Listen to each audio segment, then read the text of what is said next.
Good morning, mega love shout out everyone. Ito tayo. Pero mamayang hapon pa natin dito siguro tayo mag live. So ito, gagrass katiran ko dan maglalagay tayo ng tali. Kasi ayan o. Ayan na siya guys. Medyo marami nang namumuti, bulaklak yan.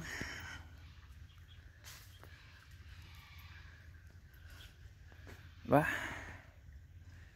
Marami nang namumuti sa ibabaw. At may mga green peas na rin. Gaya ng mga yan oh, yan oh. Yan. So ang gagawin natin guys dyan, haharbisin muna natin then sprayan natin ng pamulaklak ulit. Mga first week ng March tayo mag-harvest.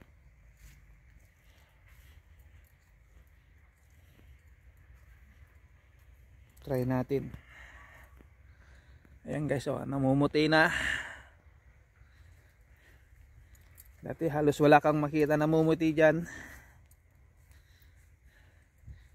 Sana huwag kainin ng, ng ibon yung mga ganito. Oh. Ganyan oh. Lilit na ganyan. Kahit yung malalaki, minsan pag talagang ibon, gutom. Tutukain talaga kahit ano. Oh, diba? Ito na siya guys. Kasi natsambahan natin yung pag-spray na diba sabi ko pag umaraw sprayan natin kaagad. So ito na naman, naghihintay ng maarawan, tamang tama March siguro, medyo hindi na masyadong malamig, lalong dadami pa ang bulaklak nito. Sana huwag pa yan magsara. Yan o. Kasi mostly yung mga ibon dyan pumupunta. Pero pag nagsara yan, ito na naman ang maiwan.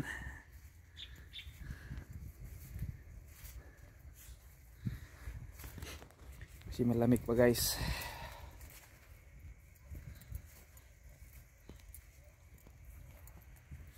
Yan, mamayang hapon baka dito tayo mag live o dito tayo magtrabaho. Basta ilagay ko muna yung mga plastic trellis doon sa sa garden 4. Ayan siya guys. So, diba? Yung damo oh. Marami na rin. Ayan oh, sa gilid niya. Yung iba gagapasin pa dyan.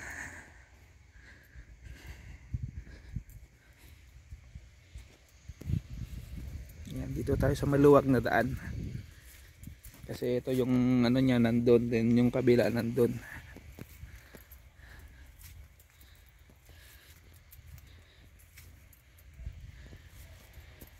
Konti lang yung tumumba banda rito. So ganyan siya guys. Oh. Yan. Puti yung bulaklak ng atin. Yung mga iba, yan purple, may pink. Pero mas marami yung nagtatanim nito. Ito daw yung variety na talagang mamunga. Saka medyo mas okay ang presyo. Kasi ito yung busog. Hindi siya yung green peas na manipis lang harvestin mo na. Ito yung busog eh. O, diba?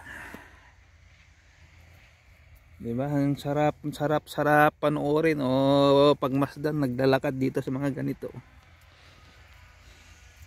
Diba? Bulaklak ng gulay.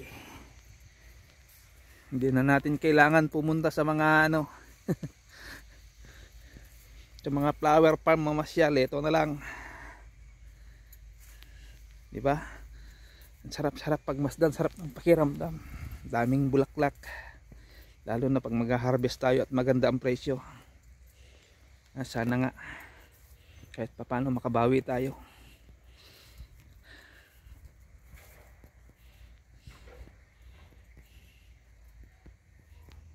Yan, diba? Kahit malayo kita mo puting-puti. So ito guys ang update natin dito sa ating green peas o snap peas. Diba? Ayan. need talaga maglagay na dalawa oh. Siguro pero dito muna din, saka natin lagyan dito para hindi siya kahit ano, at least magawa natin kasi ayan oh. Ayan oh, medyo ano na, bibigay na yan, tutumba na, mababali. At ito naman, ang dami niyang bulaklak guys, kaya lang nahuhulog. Saka siyempre ganyan oh, ganyan, kita niyo yung puti, ganyan yung kinakain ng ibon, parang sa bulaklak din ng mga ano, kidney beans. Pero may pwede na tayong maani oh. Diba? Pang ulam. Pero parang balak ni Mrs. magtanim. Sabi ko wag muna kasi alanganin sa harvesting, lalo na to oh. Sigurado baka everyday tayo mag harvest dito, lalo na pag maganda presyo. O yan. So yan guys, thanks God sa blessing na naman na sana makabawi tayo sa mga pagkalugi sa mga binagyo nung last year. Nakaipon tayo ng pang renta ulit pang next year. So hanggang dyan na lang guys, thank you. At pupunta na tayo doon sa garden 4, maglagay ng plastic trellis gaya nito. Yung sobra natin dito lalagay doon. So thank you so much. Bye bye everyone, God bless.